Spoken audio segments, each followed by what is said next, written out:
Hello friends, welcome to our unique channel WB Exam. Today I am going to solve some MCQs on waves. এটা ওয়েবের এমসিকিউর ওপরে 3 নম্বর video. তোমরা যারা part 1 আর part 2টা দেখোনি তোমরা প্লে লিস্টে গিয়ে পার্ট 1 আর পার্ট 2 এর ভিডিওটা দেখে নিও। এই 3 নম্বর ভিডিওতে আমি এমসিকিউগুলো শুরু করার আগে বিটসের ওপরে একটা ছোট্ট থিওরি পার্ট করিয়ে দেব, ঠিক আছে? যারা এই চ্যানেলে প্রথম আসছো তাদেরকে স্বাগত জানাই। তোমরা ভিডিওটা শেষ পর্যন্ত দেখতে থাকো। তোমাদের ভিডিওটা যদি ভালো লেগে থাকে তাহলে অবশ্যই একটা লাইক করে দিও। চলো শুরু করা যাক আজকের ভিডিও। দেখো, বিটসের ওপরে যেই থিওরি পার্টটা আমি করাবো বললাম সেটা হচ্ছে formation of beats by 3 tuning forks having frequencies n+d, n and n-d। আচ্ছা, আমি যখন বিটসের ক্লাসটা করিয়েছিলাম মানে সেখানে আমি বলেছিলাম যে একটা বিটস তৈরি করতে মিনিমাম 2টো ওয়েভস লাগবে এবং সেই 2টো ওয়েভসের মধ্যে ফ্রিকোয়েন্সির ডিফারেন্স 10 হার্টজের বেশি হওয়া চলবে না। এখন আর এই পার্টেতে আমি করাচ্ছি 2টো ওয়েভসের জায়গায় যদি 3টে ওয়েভ থাকে, ঠিক আছে? এবং 3টে ওয়েভের যে ফ্রিকোয়েন্সিগুলোর মধ্যে ডিফারেন্সটা যদি সমান হয়, মানে ধরো একটার ফ্রিকোয়েন্সি 3, এক তার পরেরটার ফ্রিকোয়েন্সি আমি ধরে নিচ্ছি ধরো 5, তার পরেরটা আমি ধরে নিচ্ছি 7, মানে দেখো ডিফারেন্সটা হচ্ছে 2।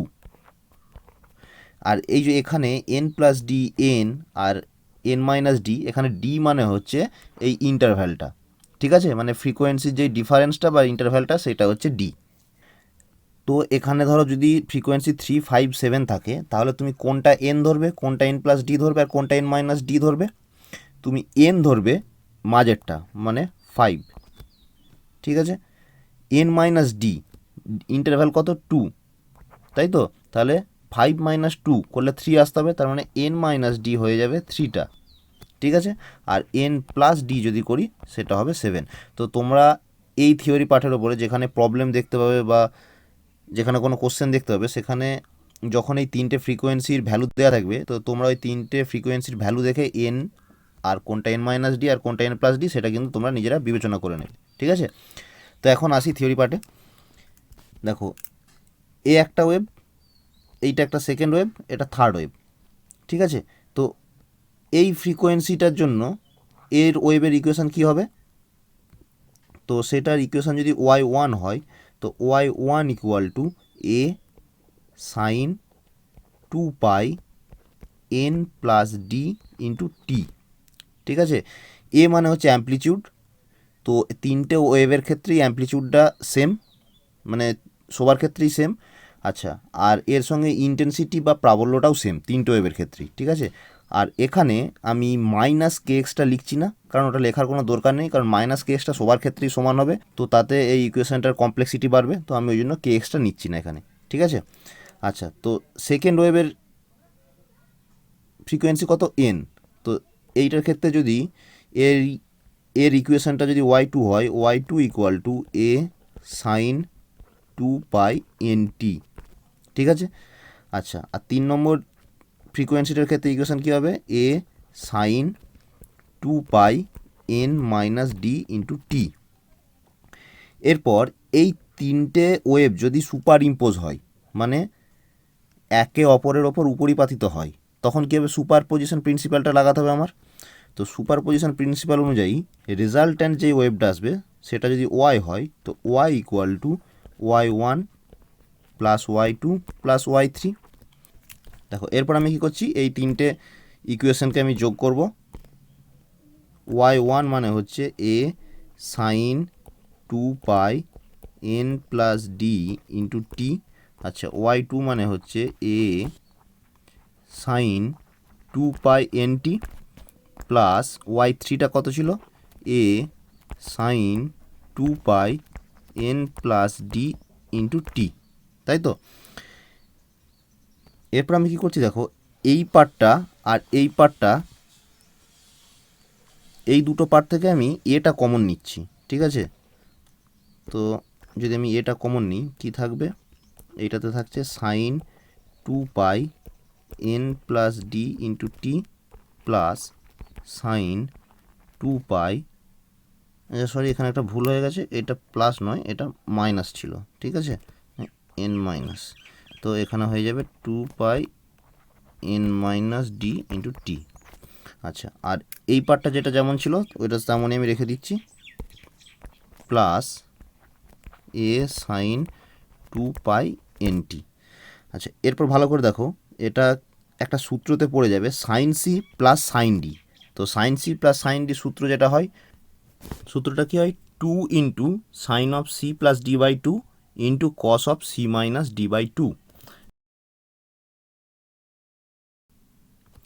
তোমরা যদি এটাকে সূত্রতে ভাঙো তাহলে তোমরা পেয়ে যাবে 2a sine 2 pi N T into cos of 2 pi DT, ঠিক আছে, plus A sine 2 pi N T, মানে এই পার্টটা। তো আমি কী করছি দেখো, এই দুটো পার্ট থেকে এ সাইন 2 পাই এন টিটা কমন নিতে পারবো, ঠিক আছে। তাহলে আমি যদি কমন নিই এ সাইন 2 পাই এন টি, তাহলে কত পড়ে থাকবে, 1 প্লাস 2 কস 2 পাই ডিটি, তাই তো। তো এই ইকুয়েশনটাকে আমি আরেকটু সাজিয়ে লিখছি, A into 1 plus 2 cos 2 pi d t into sine of 2 pi N t. আচ্ছা, এই পার্টটা যেটা রয়েছে এটা হচ্ছে অ্যাম্পলিচিউড, টোটাল অ্যাম্পলিচিউড, মানে এটাকে আমি লিখতে পারি এ সাইন 2 পাই এন টি। এ মানে হচ্ছে এই পার্টটা। আচ্ছা, এই যে অ্যাম্পলিচিউডটা, এই অ্যাম্পলিচিউডটা ম্যাক্সিমাম হবে কখন, যখন কসের ভ্যালুটা ম্যাক্সিমাম হবে, তাই তো। তার মানে আমি এটাকে লিখতে পারি যে এ মানে অ্যাম্পলিচিউডটা ম্যাক্সিমাম হবে যখন কস 2 পাই ডিটি এটা ইকুয়াল টু 1 হবে, কসের ভ্যালুটা, তাই তো। তো এখানে দেখো, এরপর দেখো যে এই ডিটা, ডি মানে কি, ডিটা হচ্ছে ইন্টারভ্যাল, মানে গ্যাপটা কতটা একটা ফ্রিকোয়েন্সির সাথে আর একটা ফ্রিকোয়েন্সির গ্যাপ কতটা। তো ডি এর ভ্যালু আমি যদি ধরে নিই 1, মানে গ্যাপটা হচ্ছে 1, তো তখন কস 2 পাই টি ইকুয়াল টু 1। তো এখানে আমি টি এর কোন ভ্যালুর জন্য কসের ভ্যালু 1 পাবো, টি এর ভ্যালু যদি 0 হয় তাহলে কত হয়ে যাচ্ছে, কস 0, কস 0 হলে কত পাবো, 1। আচ্ছা, টি এর ভ্যালু যদি আমি এখানে 1 রাখি, মানে হচ্ছে কস 2 পাই, কস 2 পাই এর ভ্যালুও 1, ঠিক আছে। টি এর ভ্যালু যদি আমি 2 রাখি, মানে কস 4 পাই, তার ভ্যালুও 1, যদি 3 রাখি তাহলেও 1, মানে এইভাবে পরপর টি এর ভ্যালুগুলো বসালে আমি কসের ভ্যালু 1 পাবো। তাহলে এখানে একটা জিনিস দেখো, এই যে টাইম ইন্টারভ্যালটা একটার সাথে আরেকটার গ্যাপ, এটা কত, 1, ঠিক আছে, এটা 1, এটা 1। এই যে দুটো টাইমের মধ্যে ডিফারেন্স 1, মানে কি, এই টি ইকুয়াল টু যখন 0 বসাচ্ছি তখন একটা ওয়েভ পাচ্ছি, টি ইকুয়াল টু যখন 1 বসাচ্ছি তখন আর একটা ওয়েভ হবে। তো তখন টি এর ভ্যালু 1 বসালে টোটাল যে ইকুয়েশনটা রয়েছে তো সেখানে সামান্য চেঞ্জেস পাবো, ঠিক আছে। আবার যখন টি এর ভ্যালু 2 বসাবো তখন আর একটু চেঞ্জেস পাবো। তো মানে কি, দুটো মানে প্রত্যেকটা ক্ষেত্রে আলাদা আলাদা ওয়েভ হয়ে যাচ্ছে। তো এই যে টাইম ইন্টারভ্যালটা এটা যদি 1 হয়, তো তাহলে ফ্রিকোয়েন্সির ইন্টারভ্যালটাও কী হবে, 1, ঠিক আছে। ফ্রিকোয়েন্সির ইন্টারভ্যালটাও তোমার এসে যাবে 1, কেন, কারণ ফ্রিকোয়েন্সি ইকুয়াল টু 1/t, তাই তো। তুমি টি এর জায়গায় যদি 1 বসাই তাহলে ফ্রিকোয়েন্সি ইন্টারভ্যালটা 1 আসছে। আর ফ্রিকোয়েন্সি ইন্টারভ্যাল মানেই তো বিটস, দুটো ওয়েভসের মধ্যে ফ্রিকোয়েন্সি যে এটা ডিফারেন্স n1 মাইনাস n2, আমি বিটসের সময় করিয়েছিলাম দেখবে, বা n2 মাইনাস n1, ওটাই তো তোমার বিট ফ্রিকোয়েন্সি। তাহলে আমি এখান থেকে কি বলতে পারবো, যে বিট ফ্রিকোয়েন্সি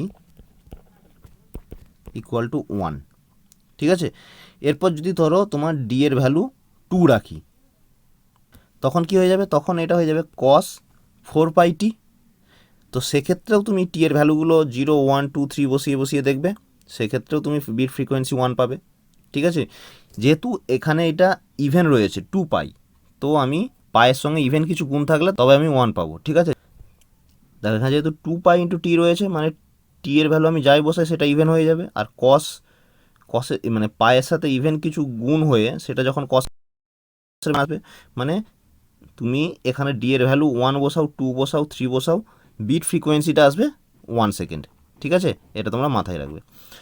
এটা তোমাদের খুব একটা ইম্পর্টেন্ট টপিক, এই টপিক থেকে পরীক্ষাতে কোশ্চেনও আসতে পারে, তো আমি সেই জন্য করিয়ে দিলাম। আর এই টপিকটার ওপরে এমসিকিউ কোশ্চেনও রয়েছে এই ভিডিওতে, তো তোমরা ভিডিওটা দেখতে থাকো।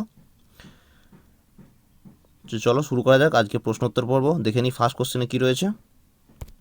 আজকের প্রথম কোশ্চেন কী রয়েছে, শব্দের উৎস এবং পর্যবেক্ষক একই বেগে একই দিকে গতিশীল হলে উৎসের আপাত কম্পাঙ্ক কী হবে? বৃদ্ধি পাবে, একই থাকবে, হ্রাস পাবে, নাকি বলা সম্ভব নয়? Option C. আচ্ছা, অপশানটা একটু এলোমেলো হয়ে গেছে, যাই হোক এটার অ্যান্সার হবে একই থাকবে। ঠিক আছে, নেক্সট কোশ্চেন, শব্দের উৎস এবং পর্যবেক্ষক গতিশীল না হয়ে মাধ্যম গতিশীল হলে উৎসের আপাত কম্পাঙ্ক বৃদ্ধি পাবে, হ্রাস পাবে, একই থাকবে, নাকি বলা সম্ভব নয়? উৎসের যদি মাধ্যম গতিশীল হয় তাহলে উৎসের আপাত কম্পাঙ্কের কোনো এফেক্ট পড়বে না, মানে একই থাকবে। ঠিক আছে, নেক্সট কোশ্চেন কী বলেছে, কোনো মাধ্যমে গতিশীল কোনো তরঙ্গের একটি কোণার সরণ y = 10⁻⁻6 সাইন ব্র্যাকেটের মধ্যে 100t প্লাস 20x প্লাস π/4, যেখানে এক্স ও ওয়াই মিটারে এবং টি সেকেন্ডে প্রকাশিত, তরঙ্গটির বেগ কত? দেখো এখানে কি বলেছে, এখানে তরঙ্গের বেগ বলেছে। ঠিক আছে, এখানে কিন্তু কোণার বা পার্টিকেলটার ভেলোসিটি বের করতে বলেনি, এখানে ওয়েভটার ভেলোসিটি বের করতে বলেছে। তো আমরা যদি এই ইকুয়েশানটাকে এইভাবে লিখি, y = 10⁻⁻6 সাইন দিয়ে এক্সের সঙ্গে যেটা রয়েছে এটা কি কে এক্স, কে এর ভ্যালু এখানে কত 20, তো 20টা যদি কমন নিয়ে নিই তাহলে এখানে কত থাকছে 5t plus x plus π/8t। তো এইটা মানে কি 20 মানে হচ্ছে 2π/λ, মানে যেটা হচ্ছে কে।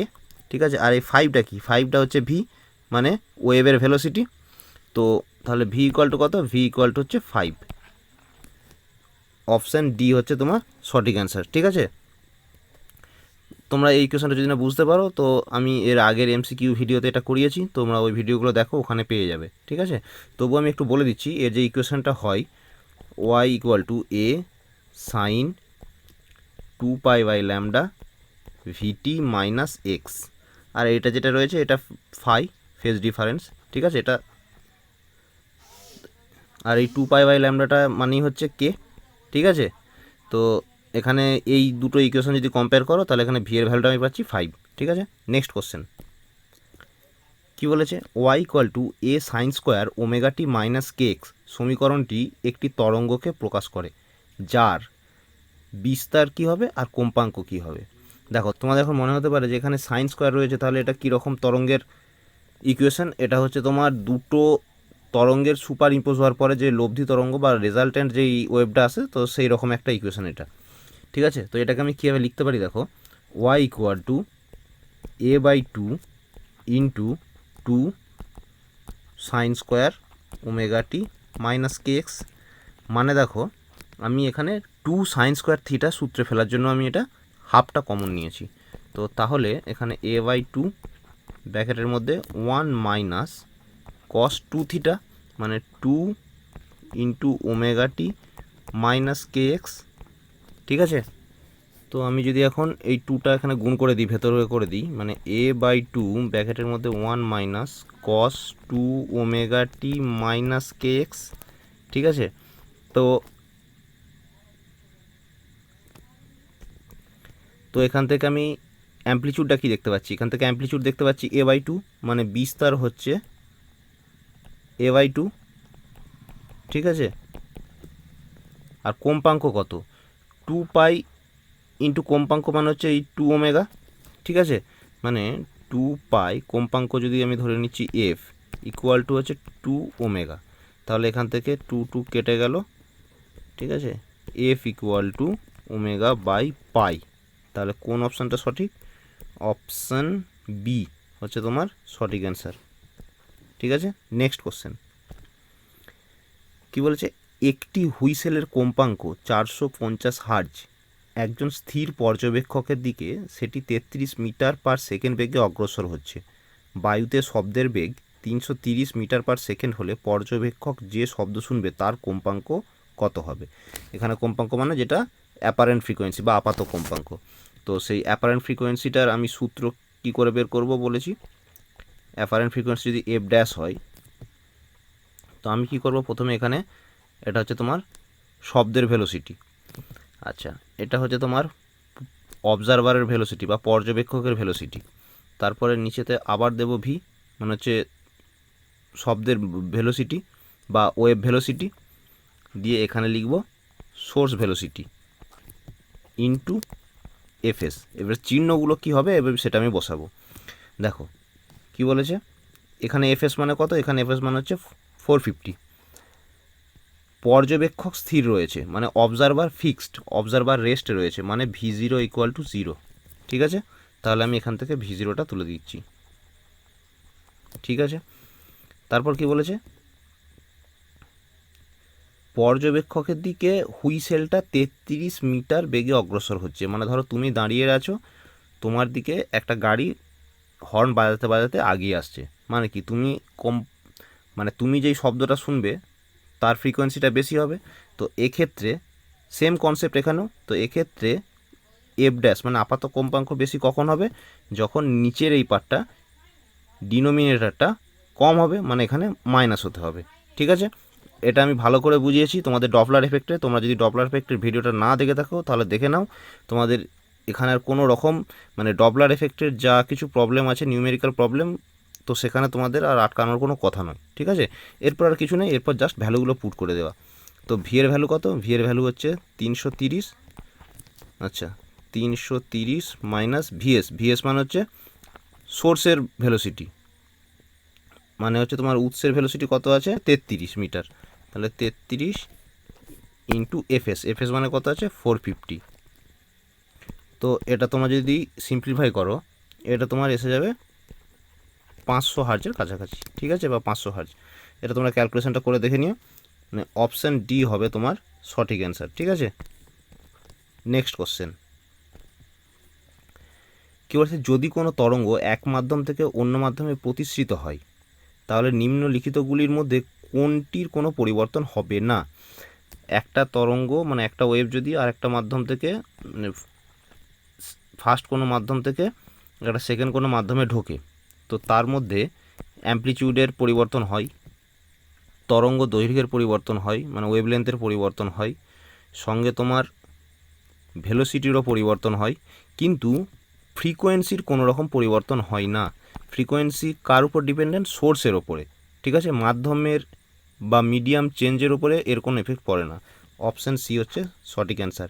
নেক্সট কোশ্চেন কী বলেছে, একটি প্রোগ্রামী তরঙ্গের সমীকরণ ওয়াই ইকাল টু 15 সাইন ব্র্যাকেটের মধ্যে 660 পাইটি মাইনাস 0.02 পাই এক্স সেমি হলে তরঙ্গের কম্পাঙ্ক কত। আচ্ছা, তরঙ্গের কম্পাঙ্ক এটা কি, এটা হচ্ছে তোমার ওমেগাটি। তো ওমেগা এখানে কত আছে 660 পাই। তো আর ওমেগা মানে কি, ওমেগা মানে হচ্ছে 2 পাই ইন্টু ফ্রিকোয়েন্সি এফ। তো এখান থেকে যদি তুমি পাই পাই কেটে গেল তাহলে এফ ইকুয়াল টু 330। ঠিক আছে, মানে অপশান এ হচ্ছে তোমার সঠিক অ্যান্সার। এই ফ্রিকোয়েন্সিটাকে আমি থিওরি পার্টে ডিনোট করেছি নিউ দিয়ে। ঠিক আছে, তো এখানে আমি এফ দিয়ে করিয়ে দিচ্ছি, তুমি এখানে এফের জায়গায় নিউ লিখতে পারো, এনও লিখতে পারো, যেটা তোমার ইচ্ছা। ঠিক আছে, কোনো প্রবলেম নেই। নেক্সট কোশ্চেন কী বলেছে দেখো, 36 কিমি পার ঘন্টা বেগে একটা গতিশীল গাড়ি 500 হার্জ কম্পাঙ্কের একটি সাইরেনকে অতিক্রম করে। সাইরেন অতিক্রম করার পর গাড়ির আরোহীর কাছে সাইরেনের আপাত কম্পাঙ্কের মান। অঙ্কটা কিন্তু ইজি, কিন্তু অঙ্কর এই যে ল্যাঙ্গুয়েজটা রয়েছে এই ল্যাঙ্গুয়েজটাতে একটু মারপ্যাচ রয়েছে, ল্যাঙ্গুয়েজটা ভালো করে বুঝবে। কী বলে, 36 কিমি পার ঘন্টা বেগে গতিশীল একটি গাড়ি 500 হার্জ কম্পাঙ্কের একটি সাইরেনকে অতিক্রম করে। এখানে কিন্তু গাড়িটা কোনো সাউন্ড ক্রিয়েট করছে না, সাইরেনটা আলাদা বাজছে। ঠিক আছে, গাড়িটার গতিবেগ হচ্ছে 36 কিমি, কিন্তু গাড়িটা সাউন্ডের উৎস নয়, সাউন্ডের উৎস অন্য একটা সাইরেন। মানে গাড়িটা ধরো এদিক থেকে আসছে, এটা ধরো একটা গাড়ি। ঠিক আছে, ধরো এটা একটা গাড়ি আসছে এদিক দিয়ে, এখানে একটা সাউন্ড ক্রিয়েট হচ্ছে যেটা সাইরেন তৈরি হচ্ছে। তো গাড়িটার স্পিড হচ্ছে 36 কিমি পার আওয়ার। ঠিক আছে, সাইরেনটাকে অতিক্রম করার পর মানে এখানটা পেরিয়ে যাওয়ার পর গাড়িটা, তো সেই গাড়িতে বসে আছে কোনো এমন একটা ব্যক্তি, মানে গাড়ির ভেতরে আছে আরোহী। ঠিক আছে, মানে যে অবজারভার, মানে অবজারভারটা গাড়ির ওপরে, অবজারভার গাড়ির মধ্যে বসে রয়েছে। তো এখানে অবজারভারের স্পিড হচ্ছে এই স্পিডটা, গাড়ির স্পিডটা, মানে 36 কিমি পার ঘন্টা। ভালো করে বুঝবে। ঠিক আছে, এই যে গাড়ির স্পিডটা রয়েছে, গাড়িটার মধ্যে অবজারভার বসে রয়েছে, তো সেটাই অবজারভারের স্পিড, সেটা হচ্ছে V0। এখানে সোর্সটা ফিক্সড, এখানে একটা সাইরেন ক্রিয়েট হচ্ছে। ঠিক আছে, তো তার মানে VS ইকুয়াল টু 0। আমি যদি অ্যাপারেন্ট ফ্রিকোয়েন্সির সূত্রটা লিখি, এফ ড্যাশ ইকুয়াল টু, নিচে কী হয় V মাইনাস VS, যেহেতু VS 0 তার মানে নিচে শুধু V হবে। আচ্ছা, ওপরে কী হয় V আর V0, এখানটা হয় FS। যেহেতু দেখো তুমি এই যেখানে সাউন্ডটা ক্রিয়েট হচ্ছে এইটাকে ক্রস করে যখন এই দিকে চলে যাচ্ছ এই পার্টটাতে, এই পার্টটার কোশ্চেন কিন্তু করেনি, মানে এখানটার কোশ্চেন কিন্তু নেই। ঠিক আছে, কোশ্চেন হচ্ছে যে তুমি সাইরেনটাকে অতিক্রম করে চলে যাওয়ার পর, মানে তুমি যখন সাইরেনটাকে অতিক্রম করে দূরে চলে যাচ্ছ তখন কি সাউন্ডটা তুমি কম শুনতে পাবে। ঠিক আছে, এখানে কম শুনতে পাবে মানে এখানে মাইনাস হবে। ঠিক আছে, এরপর তোমার মনে হবে যে এখানে ভি এর ভ্যালু আমি কত বসাবো। এখানে ভি এর ভ্যালু দেওয়া নেই, কোশ্চেন এটা দেওয়া উচিত ছিল। তো ভি মানে হচ্ছে বায়ুতে শব্দের বেগ, ওটা হয় তোমার 332 মিটার পার সেকেন্ড। মানে বায়ুতে শব্দের বেগ, এটা জেনে রাখা দরকার। ঠিক আছে, কারণ এটা হয়তো কোনো কোশ্চেনে নাও দিতে পারে, এই কোশ্চেনটাতে দেওয়া নেই। ঠিক আছে, তো যেখানে কোশ্চেনে দেওয়া থাকবে না মানে সেখানে তোমরা 332 বসিয়ে নেবে, 332 মিটার পার সেকেন্ড। ঠিক আছে, আর এখানে দেখো অবজারভারের যেটা স্পিড সেটা আছে কিমি পার আওয়ারে, তো এটাকে যদি আমি মিটার পার সেকেন্ড করি এটা কত আসবে, এটা এসে যাবে তোমার, মানে একে 5-এর 18 দিয়ে গুণ করতে হয়, 5-এর 18 ইন্টু 36 মানে আসছে তোমার 10, মানে আসছে তোমার 10 মিটার পার সেকেন্ড। ঠিক আছে, তাহলে 332 মাইনাস 10 নিচে হচ্ছে 332 ইন্টু এফএস, এফএস মানে এফএসের ভ্যালু কত দেওয়া ছিল এখানে 500 হার্জ। ঠিক আছে, ইন্টু 500, তাহলে এরপর এটা যদি তুমি এটাকে সলভ করো তাহলে এটা তোমার এসে যাবে 484.9। ঠিক আছে, তো প্রায় এটা হচ্ছে 485 হার্জ। তার মানে কোন অপশানটা সঠিক হবে, অপশান বি হচ্ছে তোমার সঠিক অ্যান্সার হবে। ঠিক আছে, নেক্সট কোশ্চেন, কোনো ক্রমবর্ধিত তরঙ্গের সমীকরণ y ইকুয়াল টু 4 সাইন ব্র্যাকেটের মধ্যে 4 পাই টি মাইনাস 0.04x প্লাস π/3, যেখানে x মিটারে টি সেকেন্ডে প্রকাশিত তরঙ্গের বেগ কত। কিছুই নেই, কারণ এরকমই একটা এর আগে একটা কোশ্চেন করালাম। তো y ইকুয়াল টু 4 সাইন, এখানে এক্সের সঙ্গে যেই টার্মটা আছে সেটা আমি কমন নিয়ে নেব। ঠিক আছে, মানে 0.04 মানে কত, 4/100।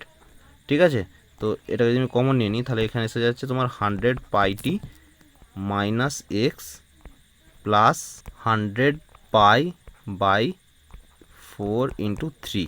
ঠিক আছে, তো এখানে তরঙ্গের বেগ মানে ওয়েভ ভেলোসিটি কোনটা, 100 পাই, ভি মানে হচ্ছে তোমার 100 পাই, মানে অপশান এ হচ্ছে তোমার সঠিক অ্যান্সার।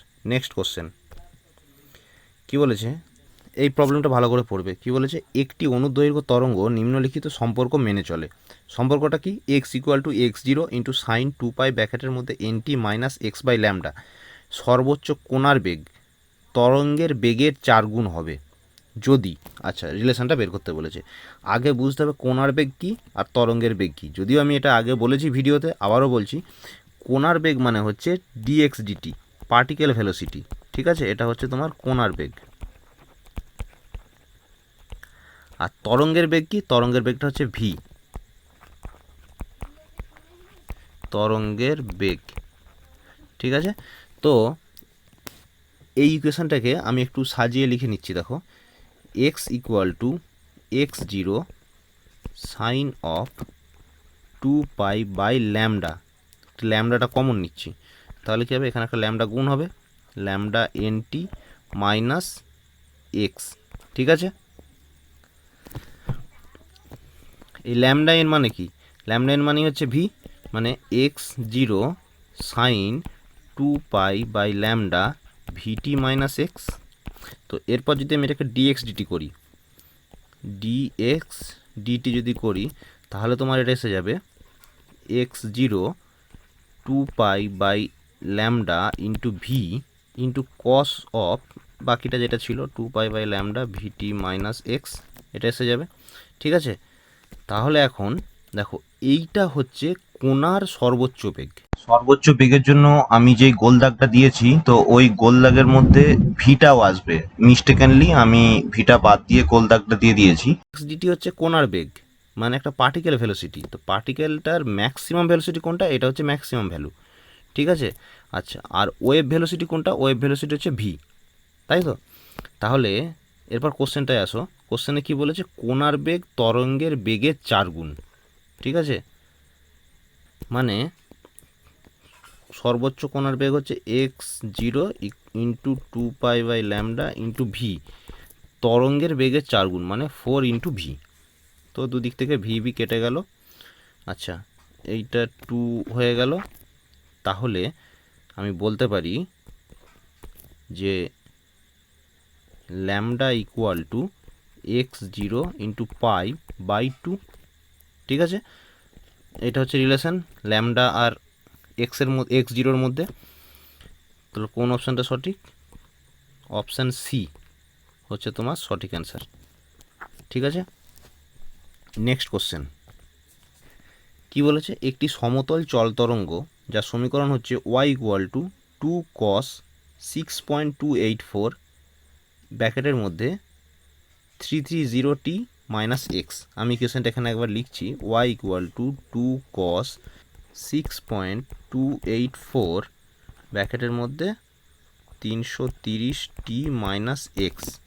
আচ্ছা, পায়ের ভ্যালু কত হয়? পায়ের ভ্যালু হয় 3.142। ঠিক আছে, তাহলে এইটা দেখো, এইটা হচ্ছে কতর ভ্যালু? 2 পায়ের ভ্যালু। ঠিক আছে, মানে এটাকে আমি লিখতে পারি 2 cos 2π ব্র্যাকেটে হচ্ছে 330t মাইনাস এক্স। এরপর কী করছি আমি? আমাকে বের করতে কি বলেছে? তরঙ্গের পর্যায়কাল, মানে টি, মানে আমাকে টিটা বের করতে হবে, তাই তো? তো আমি কি করছি? 2 cos 2π 330t মাইনাস 2πx, মানে আমি 2πটা গুণ করে দিলাম। আচ্ছা, এটা মানে কি? এটা মানে হচ্ছে 2πn, তাই তো? মানে 2πf ইকুয়াল টু 2π 330। তো দুদিক থেকে 2π কেটে গেল, তাহলে ফ্রিকোয়েন্সি ইকুয়াল টু 330 হার্জ, তাই তো? তাহলে টাইম পিরিয়ড কত হবে? পর্যায়কাল কত হবে? Time period equal to 1/f, মানে হচ্ছে 1/330। মানে কোন অপশানটা সঠিক? অপশান এ হচ্ছে তোমার সঠিক অ্যান্সার। ঠিক আছে, নেক্সট কোশ্চেন দেখো কী বলেছে? সমান প্রাবল্যের 3টি শব্দ উৎসের কম্পাঙ্ক যথাক্রমে 251, 252 এবং 253 তাদের একযোগে কাঁপানো হলো। প্রতিটি সেকেন্ডে উৎপন্ন স্বরকম্পের সংখ্যা। দেখো এইটাই আমি থিওরি পার্টটা আজকে করালাম। তো এখানে ডিফারেন্সটা কত আছে? একের ডিফারেন্স রয়েছে। তো দেখো আমি করেছিলাম n+x করেছিলাম প্রথমেরটা। তো এখানে ইন্টারভ্যালটা যেহেতু এক্সের ভ্যালুটা যেহেতু 1, তাহলে দেখো আমি যদি n+1 করি তাহলে এটা কত ধরবো? এটা হবে 253। ঠিক আছে, তাহলে n এর ভ্যালুটা কত আসবে? 252। আচ্ছা, আর n-1টা কত আসবে? n-1টা আসবে তোমার 251। ভালো করে বুঝবে, ঠিক আছে? তো এইটার ইকুয়েশন কী হবে? এটার ইকুয়েশন হয়ে যাবে a sin 2π n-1 into T. ঠিক আছে, এটা যদি y3 হয়, এটা যদি আমি ধরে নিচ্ছি y2, তাহলে কী এসে যাবে? a sin 2π nt। আচ্ছা, আর এটা কী এসে যাবে? y1 equal to a sin 2π ব্র্যাকেটের মধ্যে n+1 ইন্টু টি। তো এরপর যদি আমি y equal to y1 plus y2 plus y3 করি তাহলে দেখো কত আসবে? তাহলে এটা রেজাল্টেন্টটা আমি একবারে লিখে দিচ্ছি, a into 1 plus cos 2π xt ছিল, এখানে x এর ভ্যালু 1, তাহলে কত হয়ে যাচ্ছে? 2πt। ঠিক আছে, দিয়ে ব্র্যাকেট ক্লোজ, তারপরে কত ছিল সাইন 2 পাই এনটি, এখানে এন এর ভ্যালু কত 252 ইন্টু টি। ঠিক আছে, তো এটা নিয়ে আমার কাজ নেই, আমার কাজ হচ্ছে এখানে।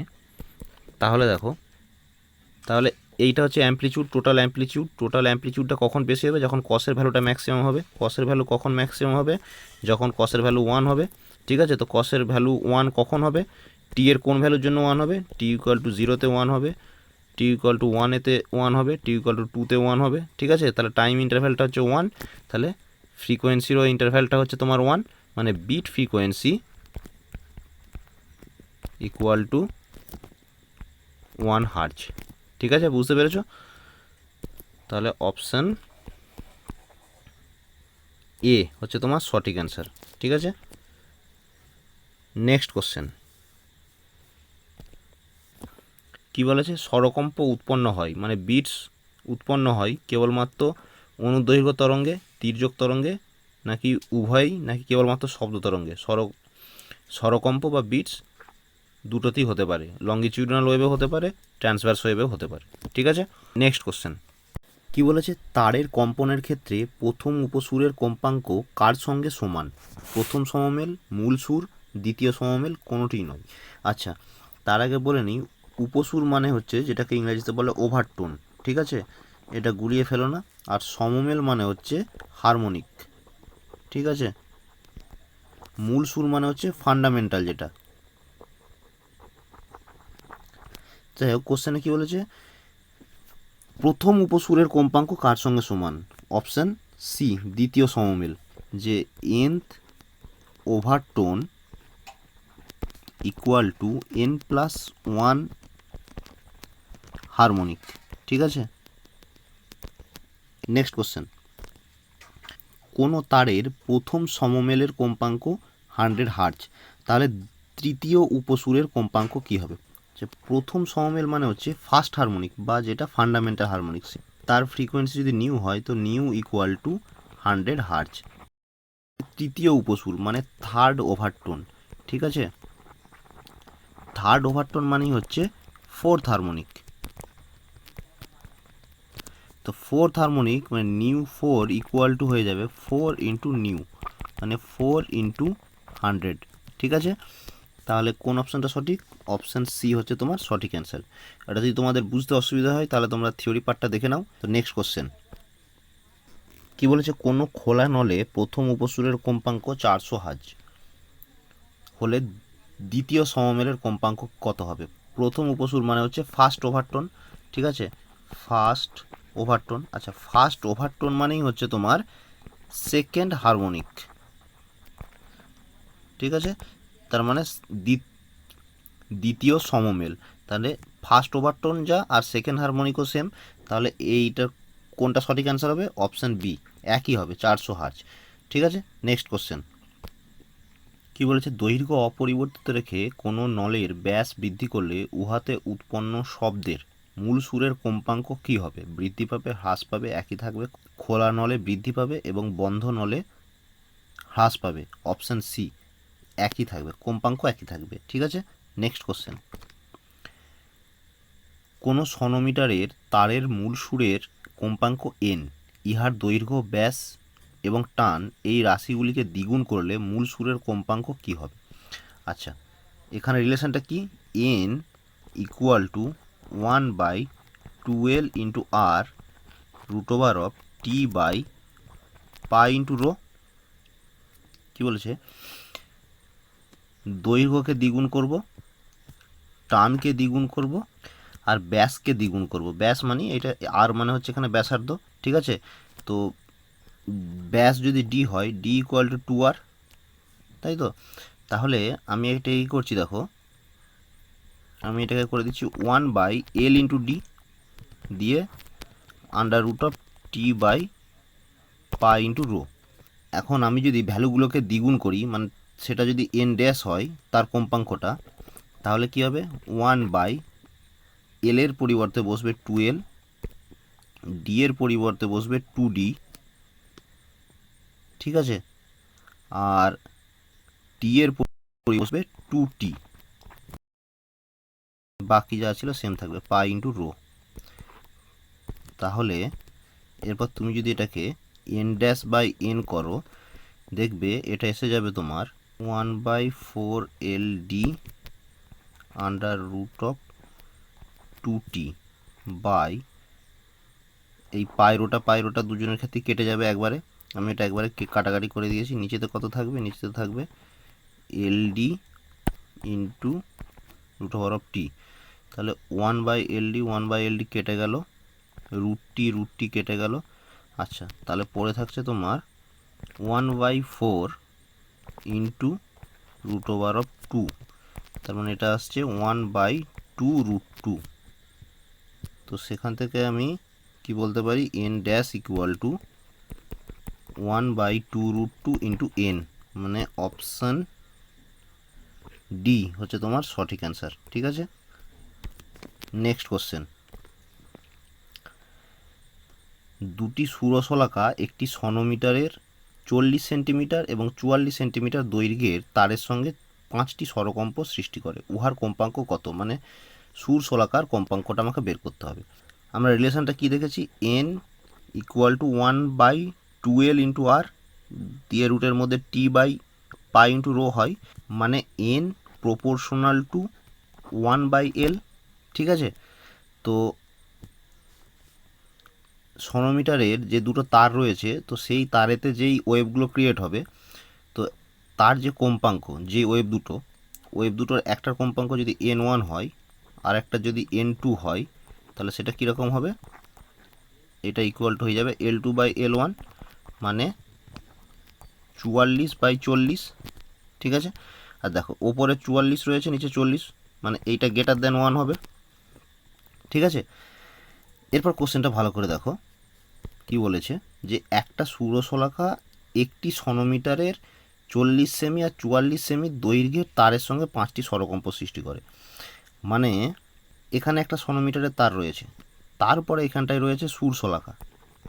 ঠিক আছে, আর একটা তার রয়েছে এখানে সনোমিটারের এইটা, যেটা হচ্ছে তোমার, এটা যদি 40 সেন্টিমিটারটা হয়, এটা 44 সেন্টিমিটারটা।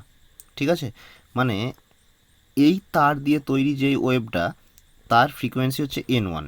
আচ্ছা, সুরশলাকার ফ্রিকোয়েন্সি হচ্ছে N, আর এই তারটা দিয়ে তৈরি ওয়েভ, যে ওয়েভটা তৈরি, তো তার ফ্রিকোয়েন্সি হচ্ছে N2। ঠিক আছে,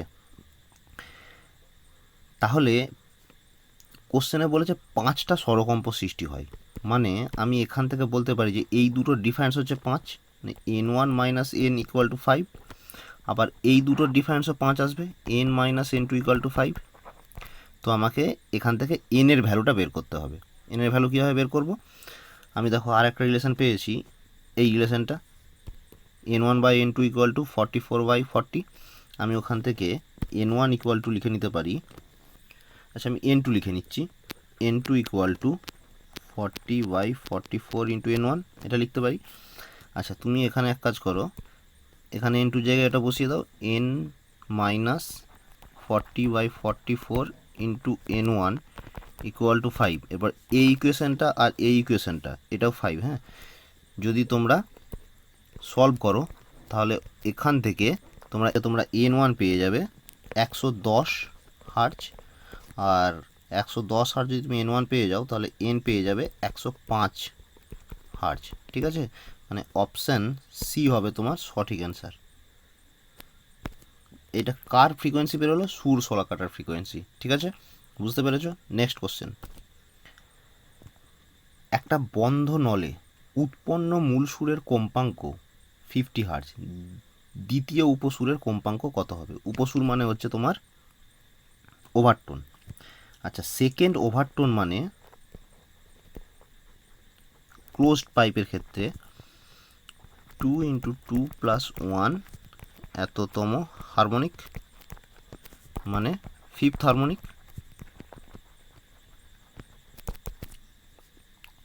তো মূল সুরের কম্পাঙ্ক যদি 50 হার্জ হয়, তাহলে নিউ 5 মানে 5th হারমোনিকের ফ্রিকোয়েন্সি কত আসবে? 5 × 50 মানে 250। ঠিক আছে, অপশান ডি হচ্ছে তোমার সঠিক অ্যান্সার। Next question. একটি বন্ধ নলে উৎপন্ন শব্দের মূল সুরের কম্পাঙ্ক 100 হার্জ, উহার স্বরের মধ্যে কোন কম্পাঙ্কটি নির্গত হবে না? বন্ধ নলে বা ক্লোজড পাইপের ক্ষেত্রে কি হয়, আমি এটা পড়িয়েছি তোমার যখন স্ট্যান্ডিং ওয়েভ ইন অর্গান পাইপে যেই তোমার থিওরি ক্লাসটা নিয়েছি ওখানে আমি বলেছি যে ক্লোজড পাইপে ইভেন হারমোনিক থাকবে না, ঠিক আছে, মানে ইভেন হারমোনিকগুলো অ্যাবসেন্ট থাকবে। তো এখানে দেখো অপশানগুলোতে দেখো ইভেন হারমোনিক কোনটা রয়েছে, 200 হার্জ, মানে এইটা থাকবে না, অপশান বি হবে তোমার সঠিক অ্যান্সার। প্রথমে আমরা ফান্ডামেন্টাল ফ্রিকোয়েন্সি পাবো, তারপরে পাবো থার্ড হারমোনিক্স, তারপরে পাবো ফিফথ হারমোনিক্স, তারপরে পাবো সেভেন্থ, তারপরে পাবো নাইন্থ, মানে ইভেন হারমোনিক পাবো না, ঠিক আছে। এটাই ছিল এই ভিডিওর শেষ কোশ্চেন। তোমাদের ভিডিওটা যদি ভালো লেগে থাকে তাহলে অবশ্যই একটা লাইক করে দিও। তোমাদের কোশ্চেনগুলো করে যদি তোমাদের হেল্প হয়, তোমরা যদি মনে করো যে এই ভিডিওটা তোমাদের হেল্পফুল, তাহলে অবশ্যই একটা লাইক করে দিও। আচ্ছা, আর আমাদের এই চ্যানেলের ভিডিওগুলোর আপডেট পেতে অবশ্যই চ্যানেলটাকে সাবস্ক্রাইব করে নিও। তো ভিডিওটা আজকের মতো আমি এখানে শেষ করছি।